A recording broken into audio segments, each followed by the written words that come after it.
मस्त पाऊस पडतोय, रिमझिम रिमझिम सर्व दूर हिरवळ पसरलेली आहे. आणखीन मस्त वातावरण झालेलं आहे. अशा या पावसाळी हिरवळी वातावरणात प्रत्येकालाच कुठेतरी आउटिंगला जावंसं वाटतं, ट्रिपला जावंसं वाटतं.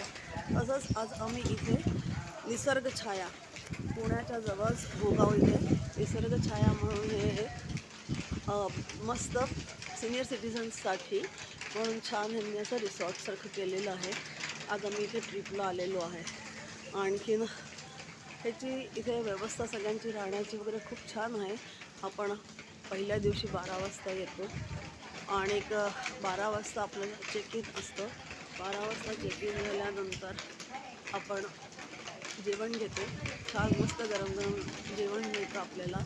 आणि जेवण झाल्यानंतर मग इथे आपल्याला कॅरम खेळायला ठेवलेलं आहे, टेबल टेनिस ठेवलेलं आहे. थोडाफार रेस्ट करूत आपण 3-3:30 वाजता इथे खाली येतो. 3:30 वाजता आल्यानंतर इथे आपल्याला काही गेम्स वगैरे करवतात. गेम्स करवणाऱ्या पण मुली ज्या आहेत त्या खूप छान आहेत. आणखीन वेगवेगळ्या प्रकारचे गेम्स करतात. सिनियर सिटिझन्सला करता येतील असेच गेम्स असतात. आणखीन ते गेम्स झाल्यानंतर मग संध्याकाळी ते कराओके वरती ज्यांना ज्यांना गाणं म्हणायची इच्छा असेल ते गाणं म्हणू शकतात. आपल्या सुप्त राहिलेल्या इच्छा आपण इथे येऊन पूर्ण करू शकतो. कराओकेबरोबर गाणं म्हणण्यात एक वेगळाच आनंद येतो. तो आनंद म्हणजे आपण जे कधी नाही करू शकलो ते आपण आता करू शकतो सिनियर सिटिझन झाल्यावर. तर असा हा इथला निसर्ग छाया म्हणूनसाठी हे जे आहे त्या निसर्ग छायामध्ये इथे खूपच छान व्यवस्था आहे. त्याच्यानंतर आपल्याला 4 वाजता चहा नाश्ता मिळतो पुन्हा आणि सगळं खूप छान लिमिटेड व्यवस्थित असतं.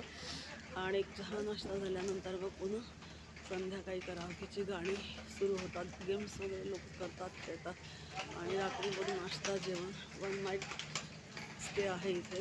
रात्री छान खोल्या वगैरे झोपायला खूप छान व्यवस्थित आहे सगळं. आणखीन